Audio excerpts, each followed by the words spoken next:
Guys, thanks for listening to the J. Scott Outdoors podcast. I also want to thank the following sponsors for their support of this podcast. Without them, this podcast would not be possible.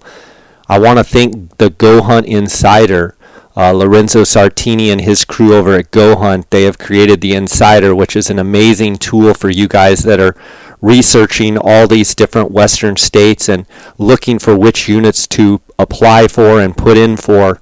They also have the Go Hunt maps, the Go Hunt gear shop. Right now, go to gohunt.com, click sign up for the Insider. Use the J. Scott promo code. You're going to get a $50 Go Hunt gear shop gift card just for signing up. Go Hunt's been with me since the beginning of 2015. When I started this podcast, they've been a very loyal title sponsor of this podcast, and I want to thank them for their support. Make sure to go and sign up for the Go Hunt Insider. Use the J. Scott promo code. Guys, I also want to thank KUIU Ultralight Hunting. That's KUIU.com. KUIU Ultralight Hunting is a direct-to-consumer brand that sells the best ultralight hunting equipment and gear on the market today. You can go to KUIU.com, and order directly there on their website. I also want to thank phonescope.com, Cheston, the guys over at Phonescope. Go to phonescope.com. Anything you order there, use the JScott23 promo code, and you're going to get a 10% discount there at Phonescope. I also want to thank Lathrop & Sons, their custom boot system and custom footbed manufacturer. These guys are the boot doctors, the boot gurus. They're very, very helpful. They know a lot about boots. I have switched this season to the Lathrop & Sons Encompass boot. That's what I've worn primarily on my Coues deer and mule deer hunts in Mexico. And then I use the Mountain Hunter for my sheep hunts, specifically desert sheep.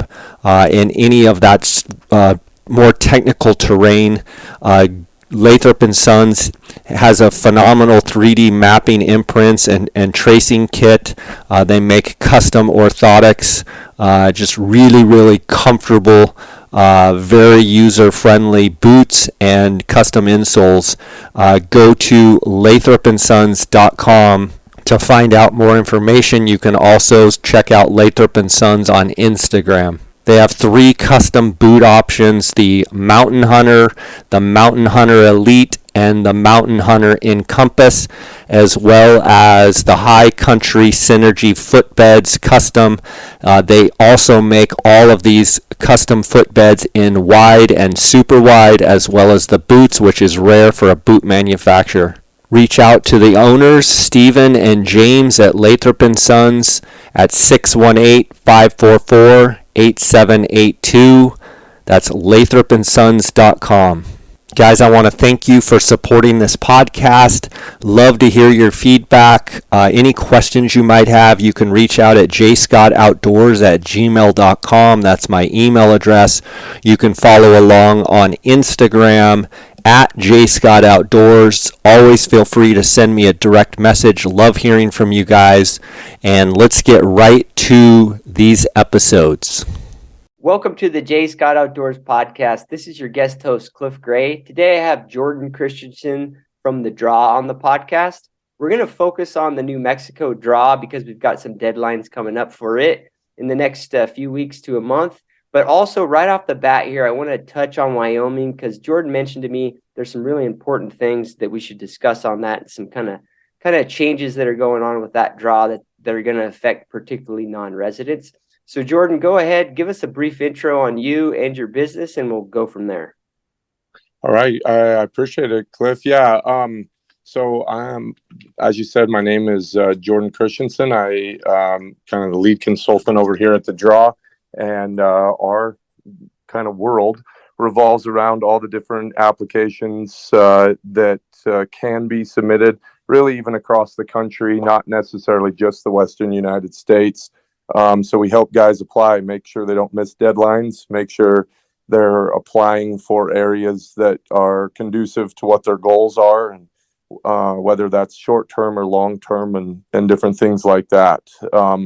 And then I guess once the tag is drawn, we're as involved as they would like us to be, kind of to get ready for that hunt, be it DIY or looking for an outfitter, things of that nature. So yeah, like touching on Wyoming real quick, and what I would probably say, Cliff, is maybe even encourage you, if you have time. There's probably even some guys with boots on the ground that might even be able to break this down a little bit better than myself, but especially because it is such a big change that's happened right now. The Wyoming laws that got adjusted this last summer, and what that boils down to is this: the quotas for sheep, moose, goat, and bison have moved from an 80-20 split in Wyoming to a 90-10 split. And why that's a big deal is that there's another law in Wyoming that says that 75% of the tags are going to whoever has the most points, and 25% are a random draw, where everyone has an equal chance at those. So if you, let's, like, hypothetically, if you have 20 points for sheep or moose in Wyoming, and the max point was 21 points, then those random tags, you would go in the hat for those, and you would only get one raffle ticket, essentially. And the guy that's putting in year one, he also gets one raffle ticket. So it's an equal odds draw for those random tags. And in years past, there was quite a few tags that were up for grabs within that random drawing, that happened each year, all over, well, particularly units 2, 3, 4, and 5 for the sheep. And then the moose were a little bit more spread out in different parts of Wyoming. As it sits right now, if everything stays the exact same as it was last year, as far as the number of tags being issued, there is a chance that there's going to only be one random tag for sheep in unit 5 and one random tag for moose in unit 25. So instead of there being a bunch of them and spreading the applicants out and kind of creating a game about it, this law change, in conjunction with another existing law, has made the probability of someone who's either just getting started and or somebody with probably, unfortunately, even 20 plus points, the idea of getting started in Wyoming and ever hitting a finish line has gone to absolute zero. The idea of being a lucky guy that drew early has gone down from a bunch of tags to one per species now. So it's not going to take very many applicants for those odds to be atrocious. And then on the flip side of that, even a guy with 20 points in each species, if you're in your 50s, even, the idea that you could play the game long enough now, as many people are as in front of you and as few tags are being issued, that you would end up in a max point situation ever, in your lifetime, is gone extremely low. And so, with the state fees and the processing fee and all of that, I mean, we're talking, to build points, you're talking $227 roll of the dice every year, just in non-refundable state fees for the sheep, and like 192 and some change for the moose. Those become pretty expensive rolls of the dice, considering how there's only one tag to draw randomly, and if you don't apply for those two units, you might as well have pulled the money out of your wallet and lit it on fire, because there was no value in it any longer. So like I said, I would, like, in my opinion, so somebody right in the ground in Wyoming might be able to really break that down even better. And it's a major change like that. Changing the rules 26 years into a program like this, and the way that they did, is going to affect a ton of guys that have been pretty loyal to that system for a very long time. Even a little closer to home, my own father's got 22 points for moose. He's 76 years old this year.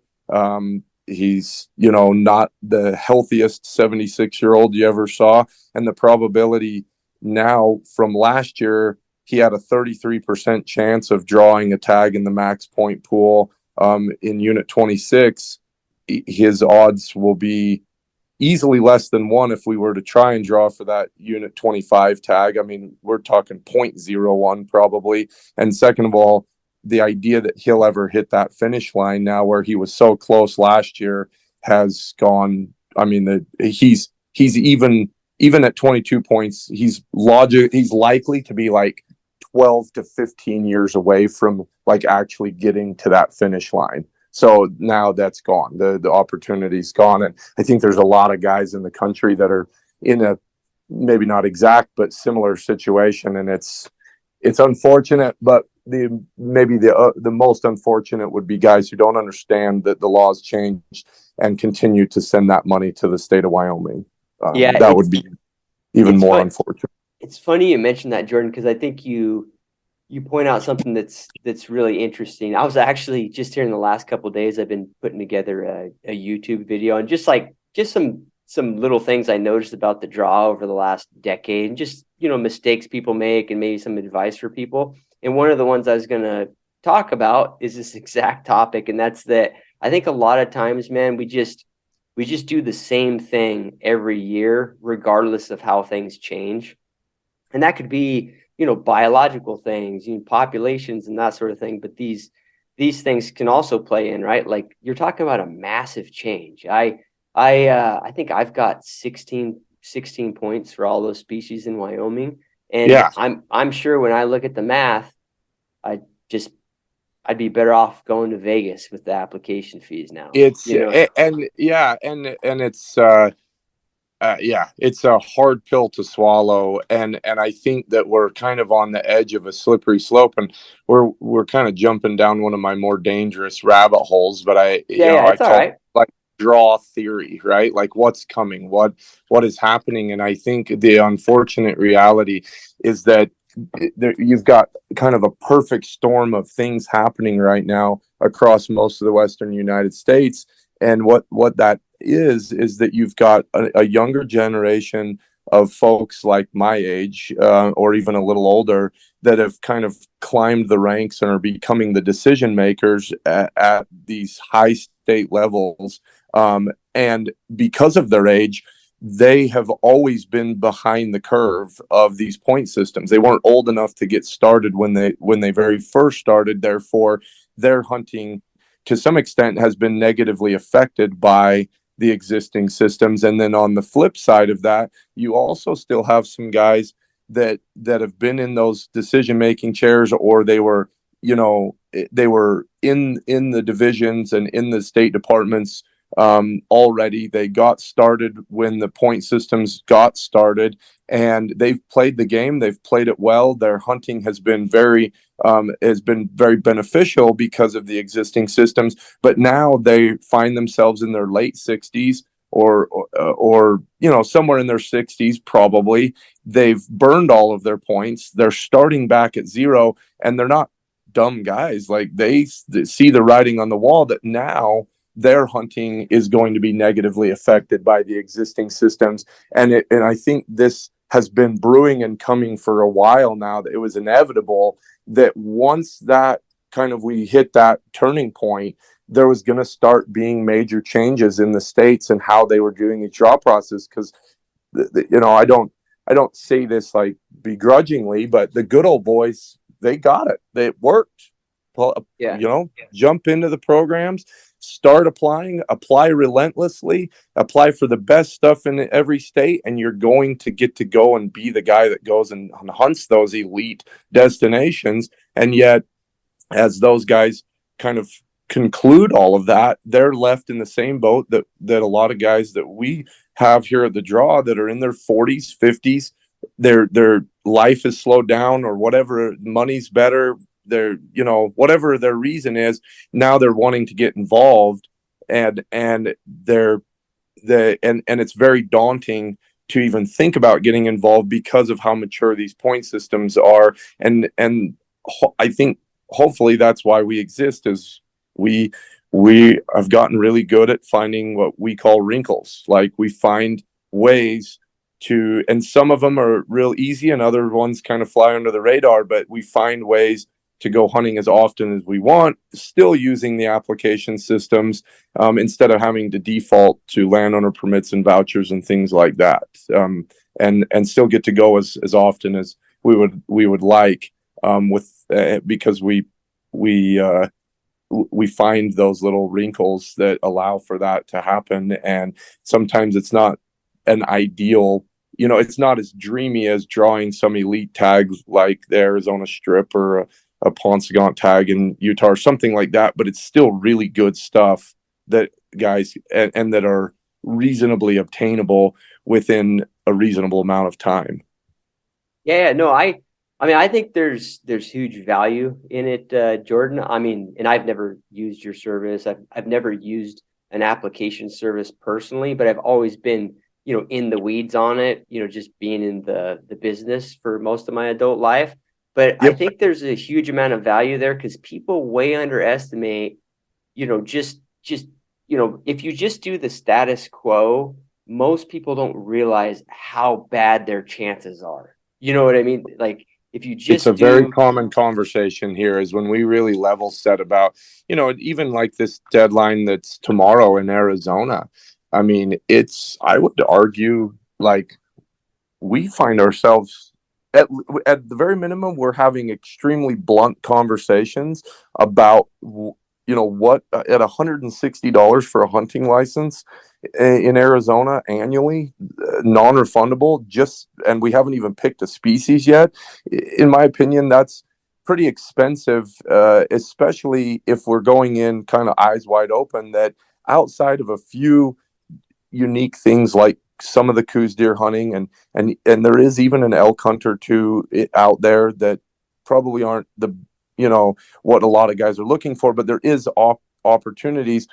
As a general rule, we should be looking at Arizona at a minimum as like a 10-year plan, right? And so if you're spending that $160 and just applying for, I call them like the outdoor life units, right? Like the ones that if you've ever read Field and Stream or Outdoor Life, you're going to know about them. If those are where you're investing your money, like that's a long road that probably, unfortunately, in the world we're living in, mathematically, you'll never get there. Outside of a lightning strike, you'll never, ever, mathematically, it's impossible. There's too few tags and too many people trying that you'll end up graduating to some sort of finish line. So if you like playing the game and you're reckless and immature like myself, you just mindlessly do it every year and you try because what if?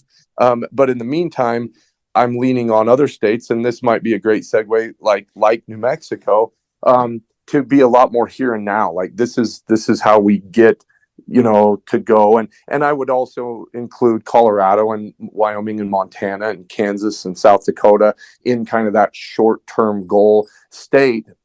New Mexico is slightly unique because it is just a random draw and there is no point system, but in the world we're living in, equal odds are the best odds, no matter how low they are. Like if you're not behind the curve and you got the same crack at it as everybody, those are great applications nowadays. Those are those are definitely places worth taking a second look at. Yeah, and let's jump into that, Jordan, and kind of take, I don't want people to view the draws in a real negative light. Like a lot of conversations I have with people, it's a few of the things that we're talking about. People are, they actually they figure out the statistics. They figure out like, oh, like it's very likely I'm going to actually die with these points, or I'm never going to, my odds are actually that low. And so there tends to be like a fair amount of negativity around that. But I think there's a positive side of it. And that's that, look, there's so much of this obsession on all these high draw units or units that are publicized a whole bunch.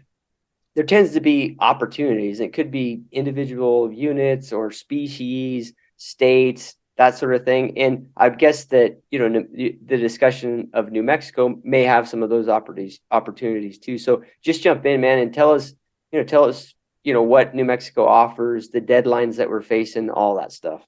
Sure. Yeah, no.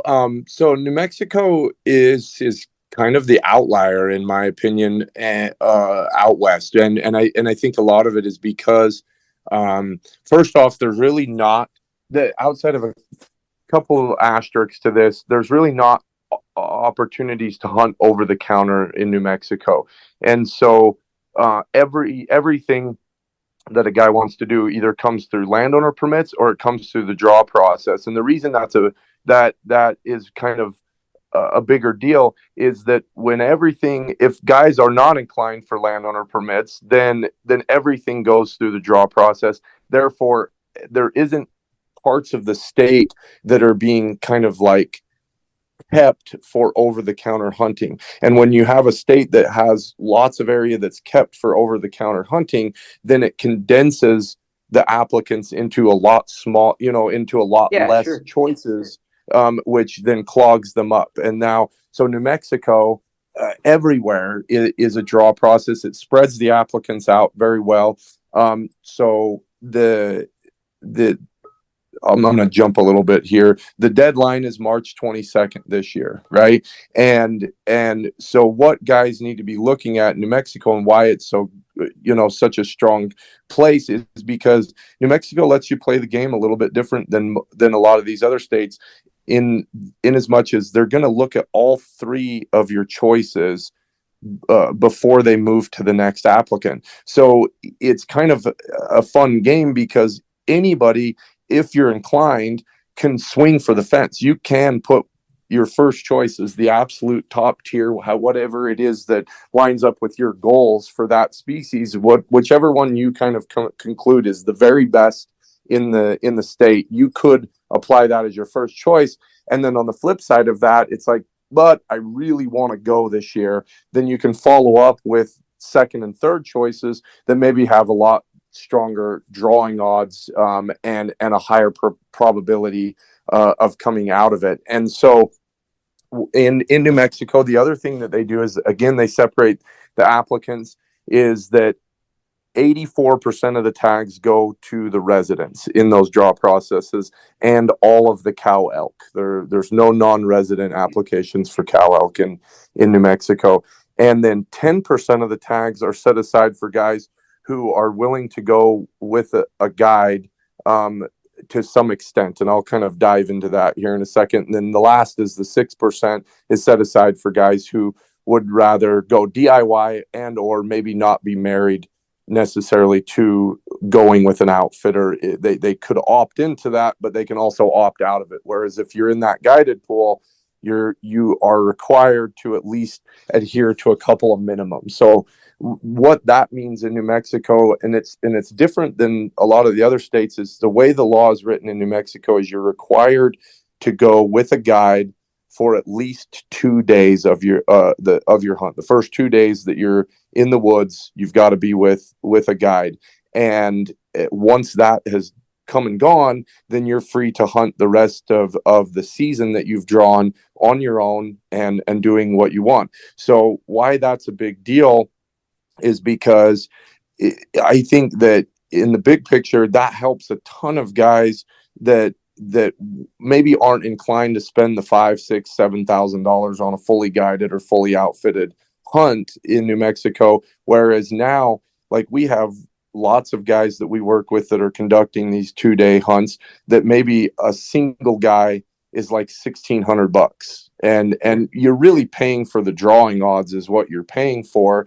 And if you have 2 buddies or 3 buddies, it's like $1,400. If you happen to put in with 4 guys and draw, then it's clear down to like $1,200. So the cost savings getting into that guided pool, and even if your agenda is just to do the 2-day, at the very minimum, it's a hell of a lot cheaper than a landowner permit, even in subpar units, right? Like, Sure. Even subpar units right now in New Mexico are running anywhere from $5,000 to $6,500. Good tags are 9 and 10, and great tags are 18 to 20,000. And so you're talking primarily for elk. For elk, yes, yep. And so that guided pool, creates a really great opportunity. I would be the first one to say that the real opportunity within the guided pool doesn't necessarily lie within, like, we break it down. We break the elk herd down in New Mexico like in three ways. We call it the core, the fringe units, and the northern triangle. And so what that means is the core is going to be kind of your outdoor life units, if you will, like the 16A, 16D, 34. Like these are, outstanding elk hunts. And the reason they're outstanding is because there's a good population of animals and there's a good age class potential in there. So who wouldn't want to go there, right? Like those are just no brainers. Meanwhile, if we're applying, whether it's the DIY, like the normal non-resident pool or the guided pool, when we start looking deeper at it, it is almost always, if not always, there is a little better chance in the guided pool, but we're cutting hairs in my opinion, because those elite units, we're talking like a 1 to 2% increase in your odds, and very rarely are we going to see something that's, say, north of even 5%, right? So it's like, it's not a big deal. But where it is a big deal is for guys who really want to go, and we start looking at the fringe units and we start looking at the northern triangle. And so the northern triangle is to explain to the listeners, like if we were going to look at a map of New Mexico and we flip a triangle upside down, and the Santa Fe would be kind of the bottom point, and then we've got a leg heading up towards like Farmington and Chama, and then we got another leg kind of heading up towards Raton. So that area of New Mexico has the highest elk population in the state. The state leverages that, just like other states, to create more opportunities because there is a lot of animals. So they draw a lot more tags. Because they draw a lot more tags, it's not very often that you're going to run into great big giant bulls up in that part of the state. A couple a year come out of there, but overall it's just a great opportunity to go hunting, and you're going to have a little company in the woods, but it's way better than an over-the-counter area. And if you see a 270, 280 6x6 opening morning, like that's probably a bull in the northern triangle you should get real serious about. Like that's kind of what you're opting in. But because they're issuing a lot of tags, the odds of drawing, especially in the guided pool, start to get, that you might jump your odds in some of these units as good as from like a 5% chance to a 25% chance, or even a 33% chance. All of a sudden that starts to make a lot more sense, right? Becomes a 1 in 3 roll of the dice, a 1 in 4 versus a 1 in 20, very much a stronger roll of the dice. And then on the flip side of it is the fringe units. And the fringe units, as a general rule, I always say, like, those are the worst places in New Mexico to hunt elk because there isn't any elk there. Usually dealing with like desert type units that for whatever reason there is some elk in there, but because there isn't very many elk, they don't issue very many tags. There isn't a lot of people wanting to go and hunt places like that, and overall there tends to be some age class potential in there. You can kill some really big bulls in the fringe units of New Mexico, and yet they're not very fun elk hunts. Like it would be normal to go into a fringe unit and have a full day, maybe even 2 days, that you never even see an elk, period. Right. But you could kill a really big bull. So if a guy's got a stack of elk antlers in his garage so big he can't run and jump over it, then all of a sudden the fringe units might be really appealing. And again, similar to the northern triangle, on your own in the non-resident pool, you might have a 5 to 10% chance of drawing, whereas in the guided pool in the fringe units, you might get clear up into, again, that 25 to 33% chance of drawing. And be it by yourself or with some buddies, call it, $1,500 to $2,000, somewhere in there or less.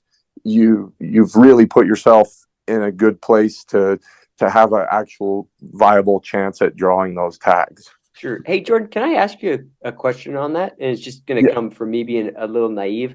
So if you put in for this this guided pool in those two categories of elk units that you just mentioned, so in a sense you're going to pay a guide who operates in those areas, and a big part of that, really, from the hunter standpoint, is just a bump up in odds. But just for clarity, because it sounds like there's people providing these opportunities. can you book a hunt where it's just a couple days, and like you said, it's in this dollar value that you mentioned? Is is there, what does that really look like on the guided part?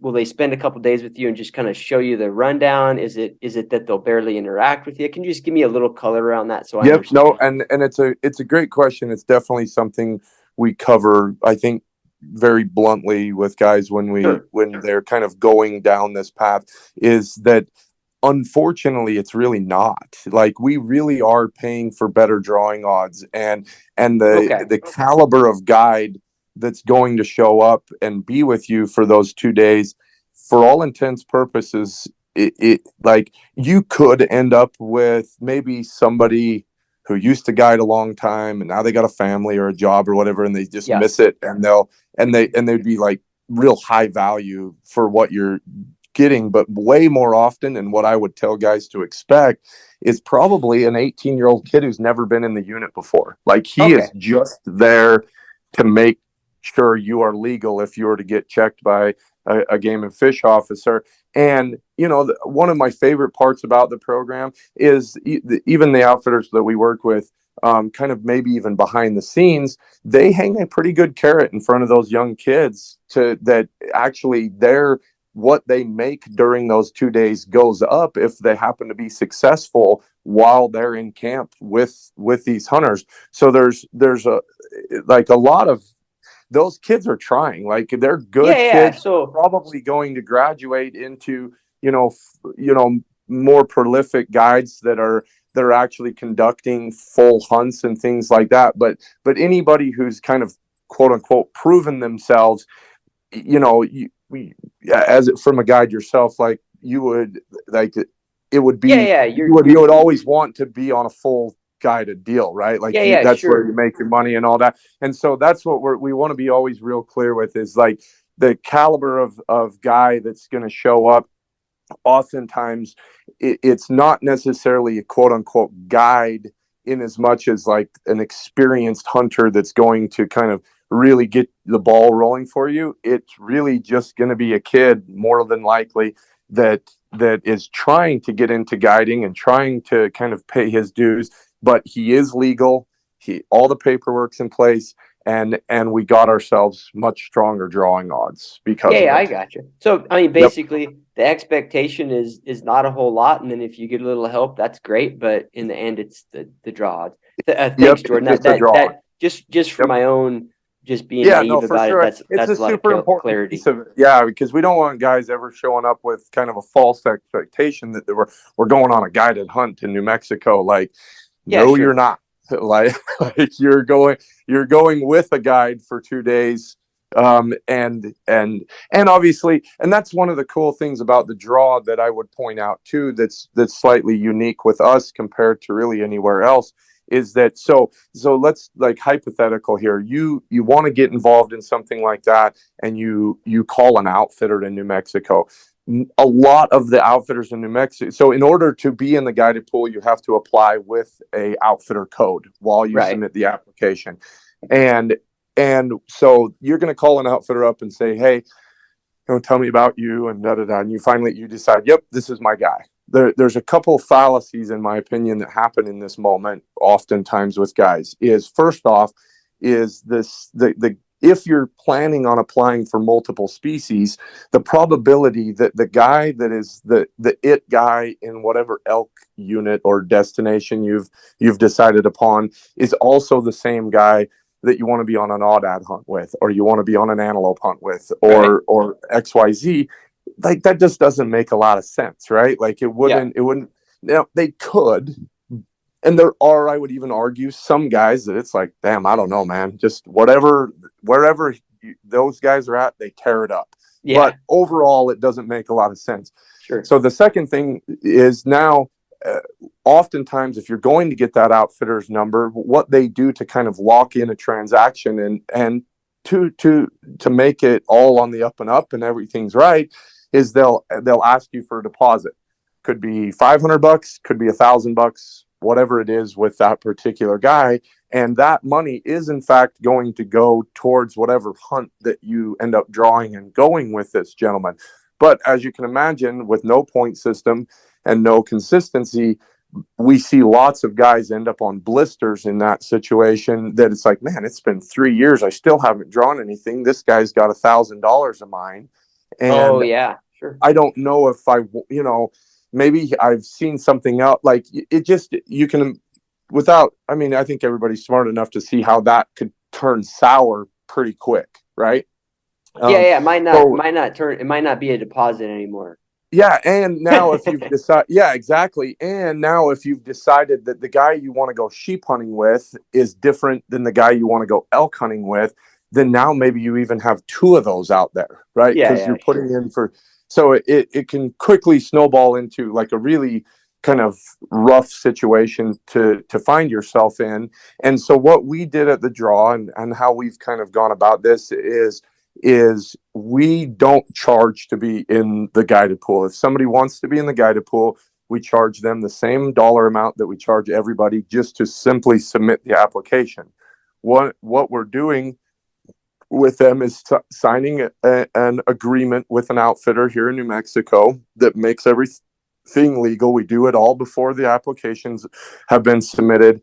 And that outfitter happens to be the only outfitter in New Mexico that's licensed in every single forest, every BLM district, has his state land permits. He's got everything. So that allows us to apply really without any outside variables. We're not married to any one part of the state or two parts of the state. We can apply first, second, third choice each species with truly with the customer's goals in mind, and no other parameters around it. Now, when they draw that permit, we have an agreement with that same outfitter, and working closely with the state of New Mexico, that we have what's called a transfer document. And that transfer document allows us to move that customer from the outfitter that we were applied with to whoever we believe to be the very best for him or her on the hunt that they've drawn. And they're not married to working even with somebody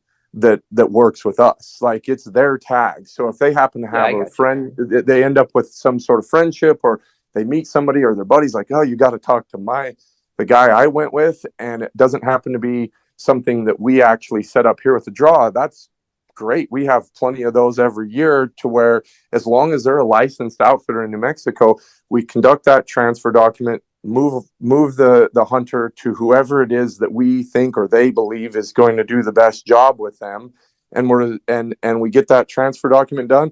Everything's legal, everything's on the up and up. And so it's one of my most proud little programs that we've designed, because it's such a nerve-wracking thing to be in that guided pool, especially for multiple species, knowing in the back of your mind that if you draw the sheep tag, or you draw an oryx tag or something like that, that might not have been your top pick, but you didn't want to have multiple deposits out in all these different places. We can streamline it, and at $45 an application, and yeah, sure. It becomes a whole lot more palatable to be in that guided pool. And then once the tag is in hand, we level set and we start making. The only thing we have to do is at least go with somebody for 2 days, and we can do anything from that to, like, say, big, a fully outfitted deal. But we don't ever have to make any of those decisions until the tag is in hand, which is kind of a 180 from what the normal process of a guy just calls an outfitter in New Mexico is. Yeah, I know. I got you. Yeah, I can see a lot of value there. Good deal. So, yeah, that's this time of year. As soon as we wrap Arizona tomorrow, that will definitely be like 90% of our phone calls. We'll be helping guys kind of navigate what's best in New Mexico. And I don't think that was something we really thought through when we started this thing. But I guess being right here in New Mexico, I mean, even just in this office, we probably did well over 100 days of guiding ourselves last year. It's not obviously, it's actually not something we do a ton of, but between all of us, we still end up out and about, and hell, even like Jared, our consultant, he ended up on a few 2-day hunts last year. And like, I promise you, if that happens to happen, Yeah, good, good. You're in very good hands for a couple of days. Got some extra luck. No, Yeah, that's yeah, cool. But that also lets that. I mean, I imagine you guys actually spending time in the field also kind of lets you keep tabs on what these hunts and these tags, what they really look like. My experience, yeah. Jordan, people who, and not to, I'm not talking about anybody specifically, but just the concept of, people helping others with tags and where to put in.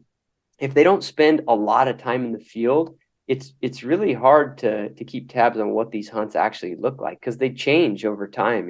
They change all the time, and I think my experience consulting and Caleb and Frank being with me at Cabela's for a long time in the tags program, like I've always looked back, like I don't even know what to say about that other than it's insanely humbling. And more than anything, it's because I think there was such a necessity to have just a massive network of guys all over, the country, and even when you bring Frank into it, the world.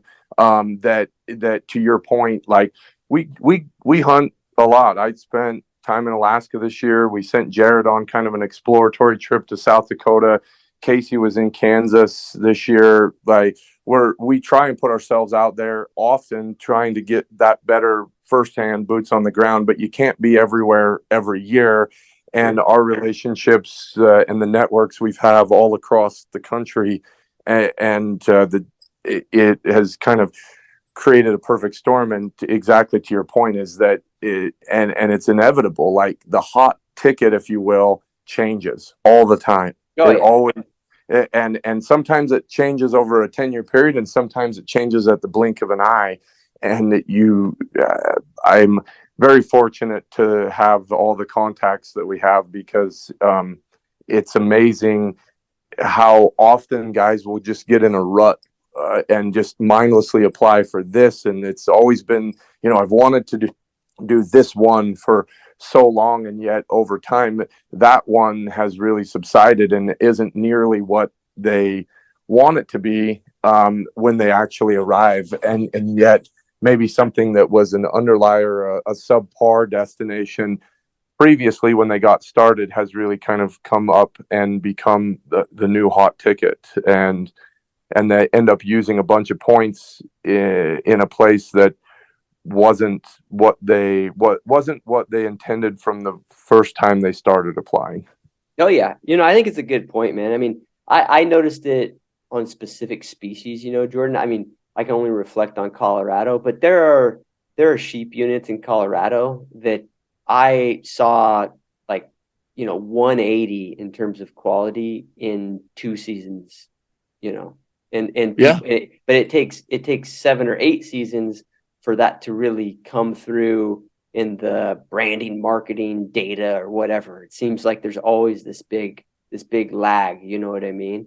So Yeah, yeah, and no, even when it comes to like the deer in Colorado, I mean, I would imagine a guy like yourself, like how many times did you end up talking to guys on the phone that were 5 and 6 years away from that fourth season hunt? And maybe they'd even already been applying for 10 or 15 years, and they just were tunnel vision on that fourth season, and it was like, well, why don't we? It takes 15 points to draw this whatever tag on fourth season, but it takes two to draw the third season. Like the probability of killing a big deer any time in a 5-day period is pretty low. So if we can replicate that a few times over a 10-year period, then all of a sudden that's where the real probability of a giant is, not just because we waited 15 years and all of our dreams are going to come true. It's like I would rather hunt 3-4 times in that same amount of time, and my odds of a giant coming to fruition, it's almost like Kansas. I've got places in Kansas we shoot some absolute giant deer. I mean, some of the biggest in the country. And yet, even those places, I tell guys, listen, the only thing I can tell you is that if you sit in those stands for 15 days, you will have a chance at a Boone and Crockett whitetail. Like this guy has a track record for that. And yet, a 7-year-old whitetail isn't just going to come out on cue because you booked a 5-day hunt. But if you, over a 3-year period, if you get with it and stick with it, you're going to be in the right place at the right time one of those days when that giant whitetail steps out.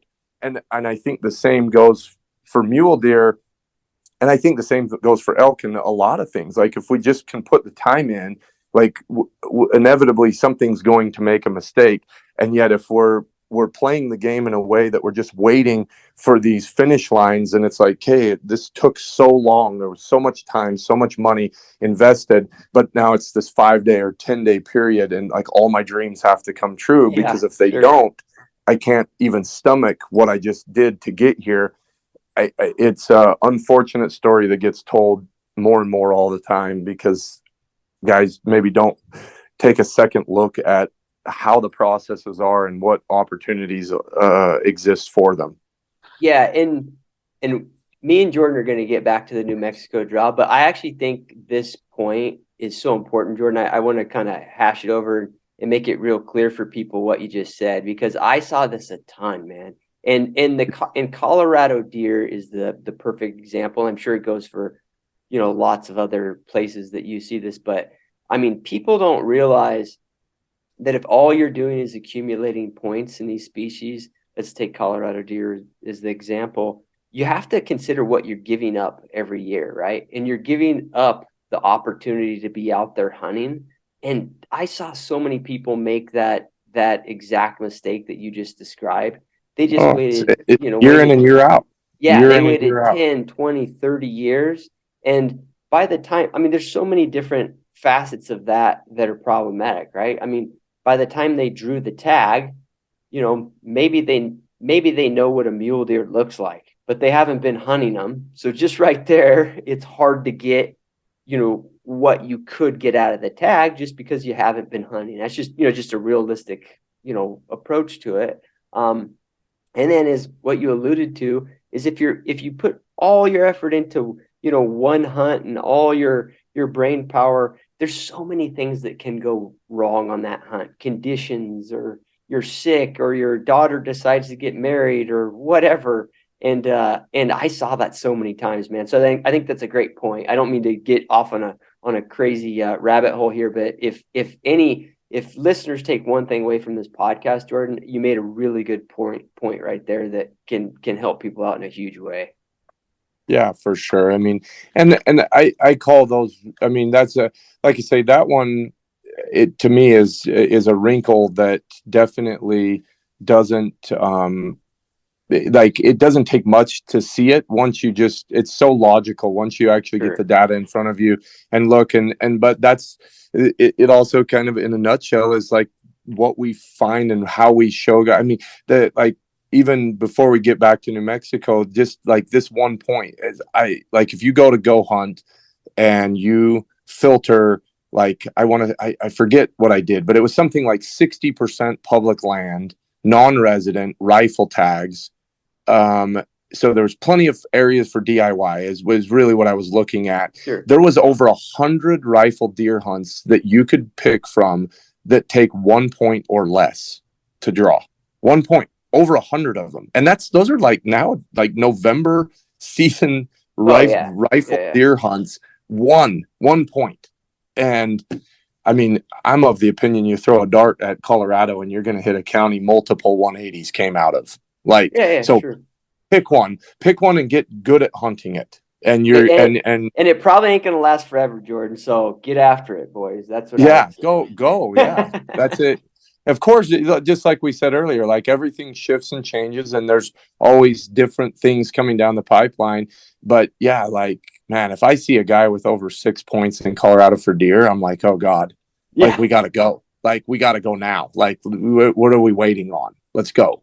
Let's get in. Let's get out there and hunt. No, I totally agree, man. I think it's a great point. Yeah. So, that might even segue us back into New Mexico. Like, let's just at least touch on the rest of the species in New Mexico, and I think we can kind of round it out. And at least if somebody wasn't listening specifically for elk, like, we'll have at least touched on it and hopefully helped in some way. Big change in New Mexico this year.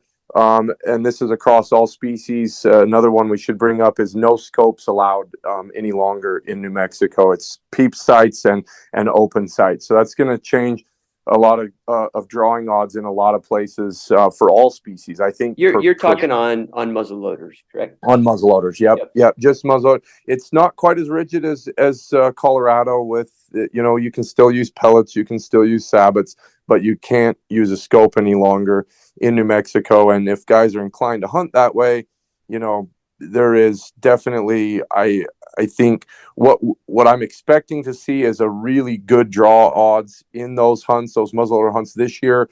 I'm anticipating that as the years progress, even in year 2, you're going to see a lot of guys that had been applying muzzleloader for a long time get back to it because they're going to get frustrated about not drawing, and it's going to kind of level out what those odds are. But I think you're going to see a lot of guys who maybe had been applying for muzzleloader default back to rifle this year, be it that they don't have a gun ready or they're just not, that it's not as appealing to them now that there isn't scopes on the muzzleloaders. So that's definitely something people need to keep in mind. If you have been applying for New Mexico muzzleloader, at least don't get caught off guard that law has changed. Yeah, and just so the listeners know, Jordan, New Mexico, at least in my mind, was always kind of considered a little bit liberal in terms of what they allowed on a muzzleloader, right? So they're this is more of a move towards to extent conforming with some of the other states. Is that a right way to look at it? I think so. I think New Mexico was kind of, one of the first that was just like, man, if you push the bullet down the barrel, we kind of don't care past that. Yeah, sure. And that being said, the technology advancements have been rapid in muzzleloading the last 15 years, like maybe more than anything else. Right. And the states, let's say their statement about this when they presented it to the public for comment was that we set the number of tags based on a success rate that we were seeing a long time ago within muzzleloaders. And now muzzleloaders are every bit as efficient as the rifle. The success rates on these muzzleloader hunts are the same as they are on the rifle hunts. And if we're going to maintain our herds, we either need to cut the number of tags dramatically on those muzzleloader hunts to kind of fall within the management agendas, or we take scopes off of them, anticipate a drop in success rate, and keep the number of hunters on the mountain that we've had in the past. And sure, I would be surprised. To be honest, I was very surprised at how the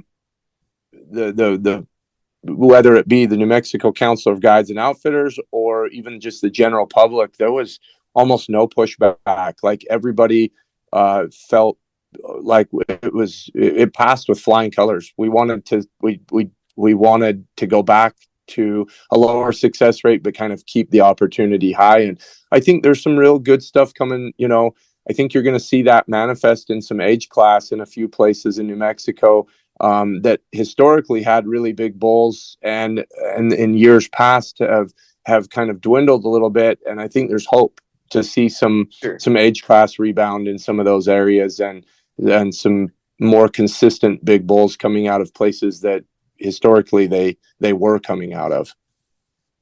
Yeah, no, I got you. Yep. Yeah, Jordan. So so that kind of covers elk. My problem is I keep throwing you off, man. So that kind of covers elk. Let's go over the other species real quick in New Mexico. Yep. So let's jump to deer. Deer, as a general rule, if you've never hunted mule deer, if we're looking to check the box on a mule deer, and the idea of shooting, let's say a 2 to 4 year old deer is appealing.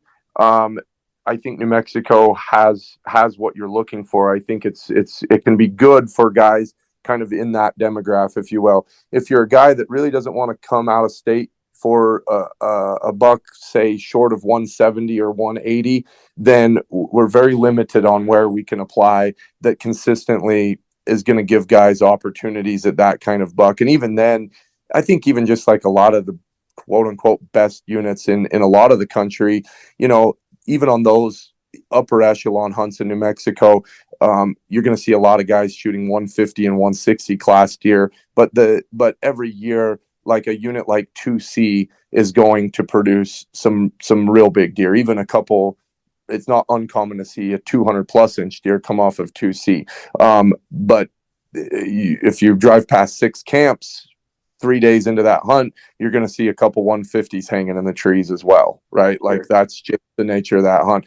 Fairly low deer density, chance at a giant a buck, but uh, not a real fun hunt in my opinion for deer. And then the other kind of standout would probably be the late rifle for kids on the youth hunt in 2B.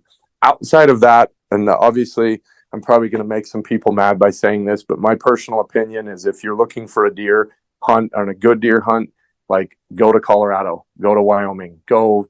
Like it's just not a great fit. There's some private ranch hunts in New Mexico that are outstanding. There is a good opportunities for guys that just want to check the box on a mule deer, but maybe don't have a real age class or goal in mind. But it's the deer herd is in dire straits here in New Mexico. And so not my favorite pick. If guys are looking to get out west and go deer hunting, let's look elsewhere. If you're going to be buying the hunting license in New Mexico because you're going to apply for anything else, including elk, for a couple extra bucks, maybe it's not a bad idea to roll the dice on like a 2C, or if your kid's applying that 2B rifle. But overall, just kind of know what you're applying for is, if it's a high goal for a big mule deer, New Mexico can be difficult. There's always big deer that come out of New Mexico, but they don't come out of the same place 2 years in a row very often. I got you. Moving to antelope, New Mexico is, in my opinion, like the ace in the whole country. If guys are looking for big antelope, I think you can kill an 80 plus inch goat in every unit in the state at any given day. There's some that are real standouts that even have higher potential than that, mid 80s, high 80s. There a couple bucks a year like that coming out of there. So if you've been to Wyoming a half a dozen times and killed nice goats, and you're looking for a chance at a giant, or you've been kind of applying for a long time in Arizona and it hasn't worked out, and there is a goal for an above average or book antelope, New Mexico is a glaring choice in my opinion, and especially for the archers, like the archery tags that are available often, especially in the guided pool, go undersubscribed in a lot of places, and or could have as high as like 30 and 50% chances of drawing. So if you're looking for big goats, rifle or archery or muzzleloader, like New Mexico should probably be on your short list. And Jordan, on the antelope, there even on the good antelope units, which it sounds like there's a lot of them are good, like trophy antelope units. There is a pretty good differential between that open pool and the guided pool. There's always a probability difference that's quite a bit. I wouldn't say that as much, except on the archery. The archery, Oh, you okay. see a real large gap. There isn't a ton of antelope tags up for grabs, especially once we get out of the northeast corner of New Mexico. So, and then the northeast corner can be a little bit daunting to guys because of how much private property is up there in some of those units. And so those are definitely, units that you're hunting like with your map service on your phone, just like in hand the whole time. But the rifle tags can be a little bit more difficult to draw, and I wouldn't say that there's a huge gap in the do-it-yourself guided pool and the guided pool, except in units that have a ton of private land. And then because we can buy over-the-counter private land antelope tags, a lot of times the outfitters aren't relying on the draw process to create the opportunity because it's just easy. They buy an over-the-counter antelope for private land and they take them on the ranch that they have leased. And so when we look at the draw odds and we break it all down, there's going to be some that stand out that you're like, holy cow, that no one's even applying for that. Look closely. Definitely do some more research because oftentimes the reason even the guided pool is great odds is because there's so much private land that exists that it will be very difficult to hunt without a relationship, without a plan in place and access and all of that type of stuff.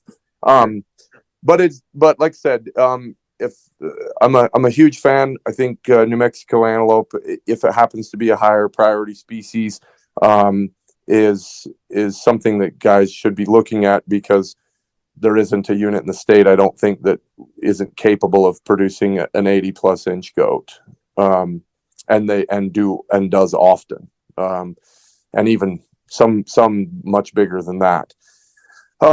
So we've covered deer, elk, and antelope. Let's cover ibex. This is a big one right now. The ibex herd in New Mexico is just decimated. Unfortunately, it would take another 45 minutes to break down all the reasons why that herd is in bad shape.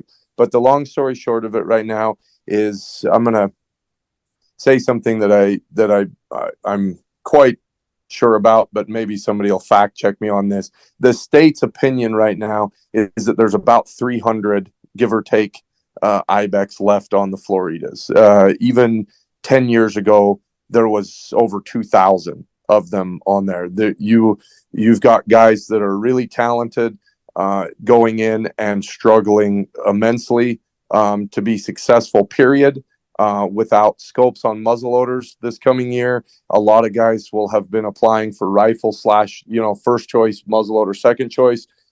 Be careful on that one. There's not very many goats. The age class is gone. Like, there's a lot of guys shooting mid 30s type of goats. When I moved to New Mexico, there was still a guy or two a year killing a 50-inch ibex.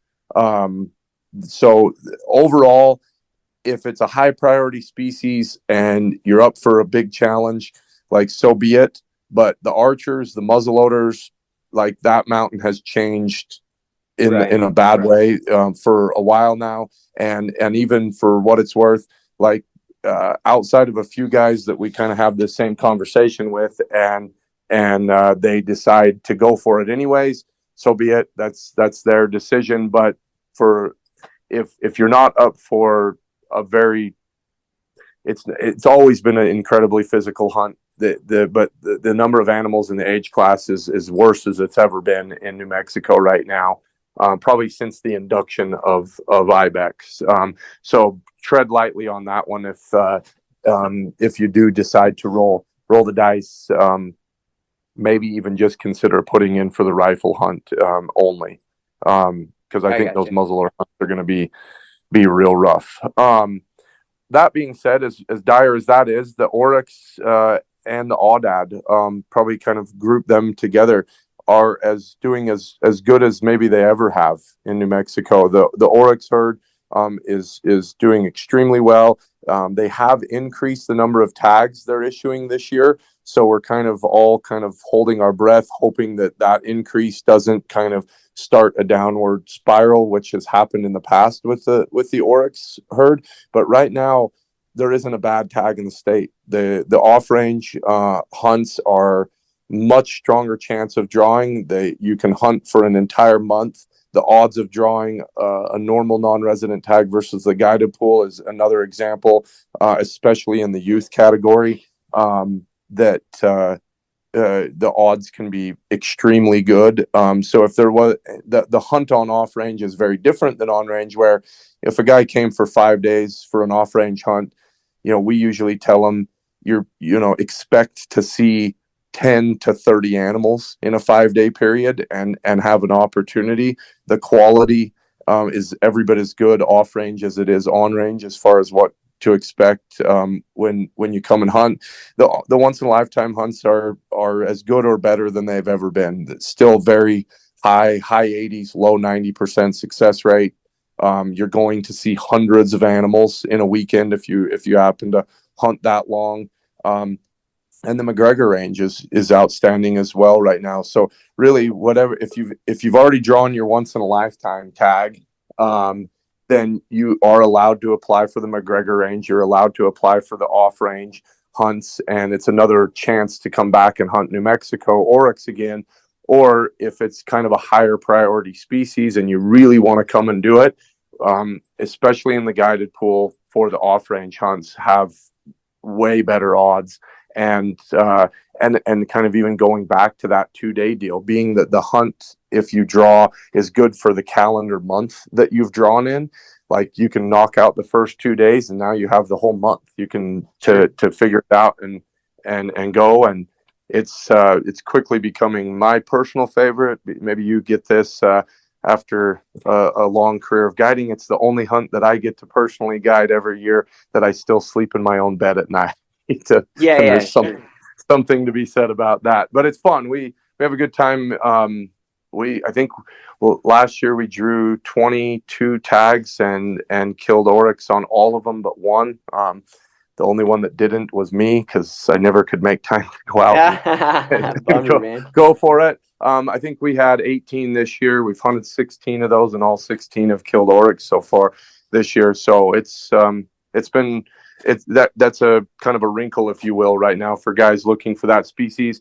The aoudad, some pretty big changes with that. They added a few more hunts. They added hundreds of more tags for aoudad in New Mexico. I guess we should have seen this coming. The aoudad hunting is as good as it's ever been in New Mexico. It's still a grind. It's still public land, sheep hunting. You're going to get out, and if you're going to need to put some miles on your boots, and yet you should see animals. You should see, there's a lot of 10-year-old plus rams getting killed on public land in New Mexico right now, which is awfully exciting, considering there's almost none of that. So there's nothing more available than New Mexico aoudad to target species, anything that's that kind of age class, and actually have a viable chance of accomplishing it. So if guys are looking for a fun off-season hunt, the October seasons are definitely kind of the higher priority. They get more applicants. They're harder to draw because the rut is right then, and it's pretty amazing out there to hunt them in October during the rut. But really any of those hunts, there's just a lot of aoudad in New Mexico, or what we call them Barbary sheep here. And if guys have always wanted to check the box, $360 tag, like it's something everybody should look at. And then the other thing is we have the over-the-counter, and all of Unit 34 starting on April 1st this year is going to be included in that over-the-counter. And what makes that kind of cool is, even whether you just chose to buy an over-the-counter tag and go hunt Unit 34 or some of the other places in New Mexico that have some aoudad in and around there, if you were to draw one of the tags in New Mexico, then that tag will allow you to hunt in those draw areas during your season dates, but you can also hunt the over-the-counter area with that tag all the way through March 31st. So if you happen to draw, come down, it doesn't work out, at least you're not just there is another option. And it's tough. 34 gets hammered, and it's there, but there's quite a few sheep in different places, especially the rim, that a guy can get in there, and it's big boy stuff. It's very physical type environment, but there are sheep in there, and it's just one more way to maybe punch that tag if for some reason it doesn't work out during the hunt that you've drawn. So both oryx and aoudad right now, we're pumping those as hard as we can, because the hunting is so good for both of them right now. That's, if you've ever wanted to come, like, now is the time to try, for sure. Yeah, and my thought on that for the listeners, Jordan, is like, don't crap on those species. I've hunted both, and I've hunted a ton of mule deer and elk in my life, and right now they're just as much fun. I hate to say it, man, I because know. I don't I hate to mean, say it. I'm an open book. Like if they told me I could only hunt one species the rest of my life, I promise you it would be aoudad. I love them. yeah, I mean Something when you they're see a big fun. ram walking down a ridge and those shaps are swaying underneath him, and oh my, oh, it wrecks you. It's unfortunate that they're maybe not the finest table fare. The Sure. aoudad, the oryx is. The oryx is fantastic. But again, I think it's just again it's just I think part of my love for them is first off the style of hunting is awesome. Like you hike till your ankles break, you glass till your eyes bleed, and then you usually have to make some shot that you're uncomfortable even trying. But that when it all comes together, it's extremely rewarding. And then on the flip side of it, even as kind of a conservationist and wanting that again a public land animal that when we walk out there, like our goal is to find a 10-year-old and it's that Yeah, oh yeah. available and we can go, like that is unique. Like those opportunities are fading fast, and yet there in New Mexico, it is possible. I would argue that if a guy really wants to shoot a big aoudad and it's more of like a check the box type of thing, we should probably and he knew he was going to go guided, we might want to consider Texas. I mean,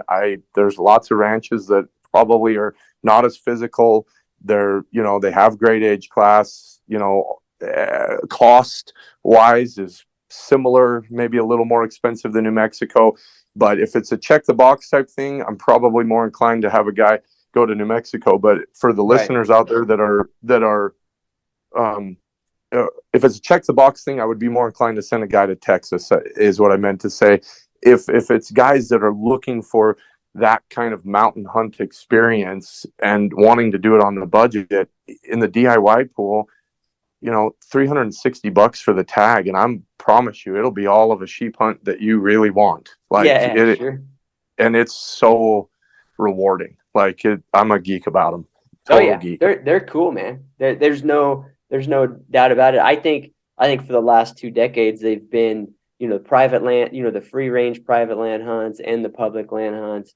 They've been kind of crapped on. I think the secret's out to some extent that how much fun they are to hunt. And I mean, I saw that personally change a ton in the private market. The hunts are getting much much more expensive.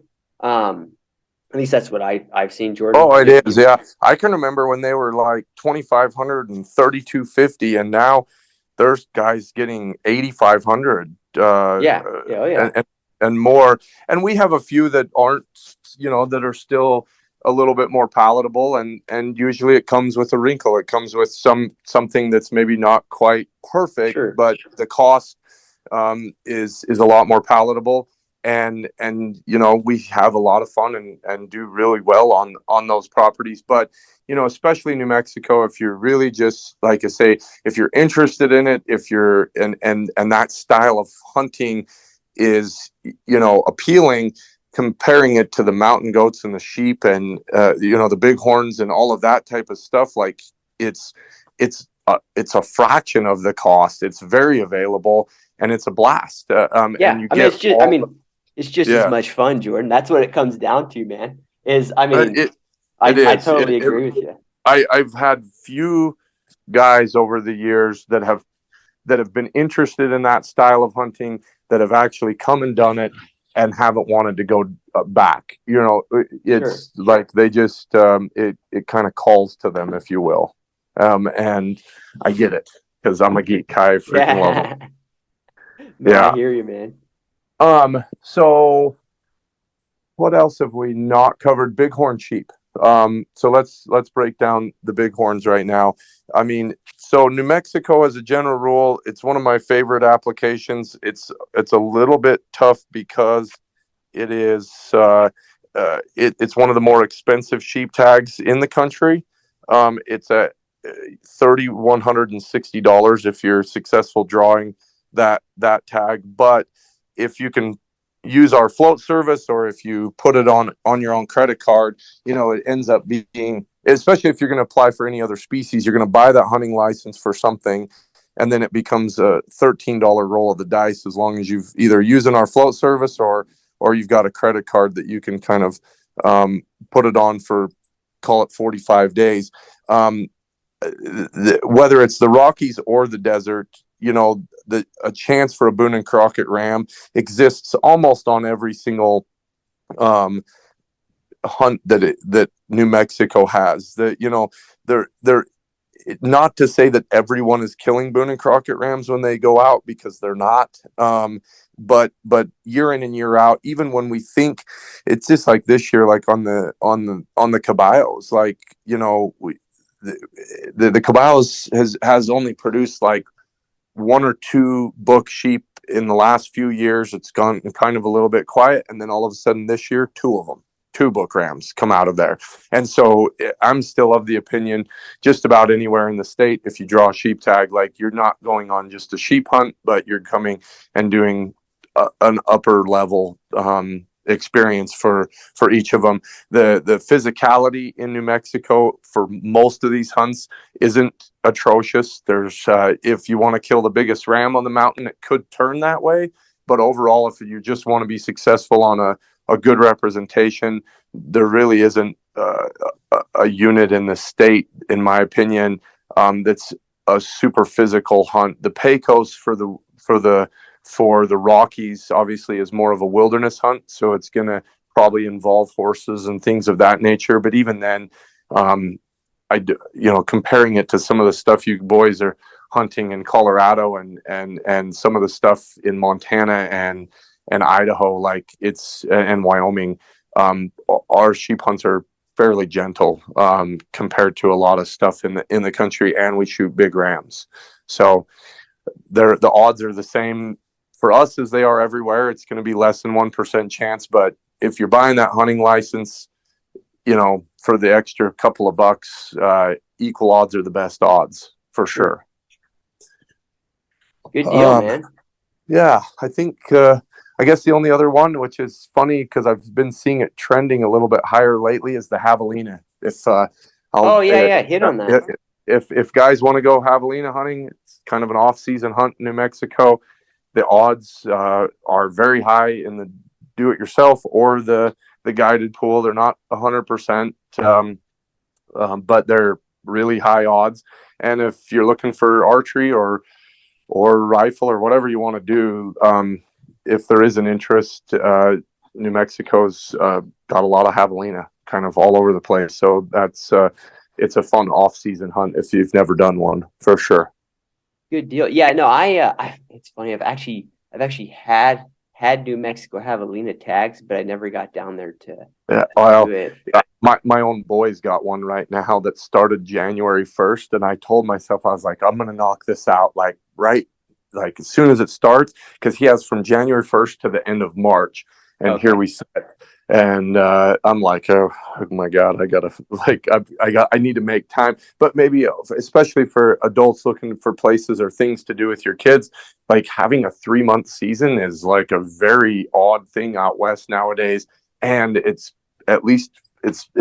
It's been super nice because I'm not married to, if life starts happening fast, I'm not married to this 5-day period and this is it. Like, I can kind of shift my schedule and adjust, and I've got 3 months to at some point take him out and get a couple of days in, and the probability of success is real high. Like, we're gonna get one. And so if guys are looking for stuff like that, especially with their kids, the odds of the kid drawing and the adult drawing are really high. The adult seasons are a little bit more refined, but you've got a pretty decent window every time you draw a javelina tag that most guys should be able to make it work some way within their schedule. Yeah, no, it sounds like a fun hunt. And what I want to do, Jordan, when you're less busy, man, and maybe a little bit here after application season is over, I'd like to have you on, man. I want to talk to you more about the exotic thing. More about the ibex and your opinions on why the population went down. And the other thing that I was going to ask you, but I know it's just going to open up a question that's going to be like 30 minutes. I want to ask you, particularly because I know you're from Las Cruces, just hunting there, and these javelina hunts and those sort of things. and the border deal, like just, Sure. how people should view that. So let's do that in another podcast, man. I think you probably have a ton of information to share, and I'm just personally very curious. So let's plan on doing that, man. If At a minimum, my little girl's name is Animus because of a place down in the Boot Hill of New Mexico. So if it tells you okay, how much time I've spent there, sure. yeah, I'd name my daughter after it down there. I love I think that would be great because I think that there is some anxiety around some of those destinations, be it in Arizona or in New Mexico, that I think with just a little bit of coaching and a little reassurance, it won't be quite so so daunting, so intimidating, Yeah, for yeah. sure. Yeah, Yep. and dude, I'd love to have that discussion because when I told you before the podcast, I had an Oryx tag last year in Las Cruces, man. I hadn't been down there since I was a little kid, but that whole area, it's crazy beautiful, man. It's not the image of, the desert It, or, barren it's not the landscape. Tetons. It's not the Tetons, but it is. Yeah, it's amazing. Like the desert out here. And what time of year were you here, Cliff? Well, so I was there in late October, and Okay. I think you guys had a Yeah, I pretty was gonna wet say. So you fall. would have seen it when yeah, when you come in like by the end of July, man, like the desert is alive, right? Like Oh yeah. the monsoon rains get started, and it changes out there, and with the organs coming up out of nowhere, and the other mountains out in the desert, like it's cool. It's a very different ecosystem for sure, and the time of year that you were here, especially, like it's the desert is alive. It's amazing. Good deal, man. Well, we'll do it, dude. Thanks for being on, Jordan. Let people know where they can reach out to you and keep up to date with you. Yeah, definitely. So, the always a big fan of our Instagram. If you have Instagram, check us out. It's at We Are the Draw on Instagram, and then we have our website www.thedraw.com, and you can check us out on Facebook at The Draw.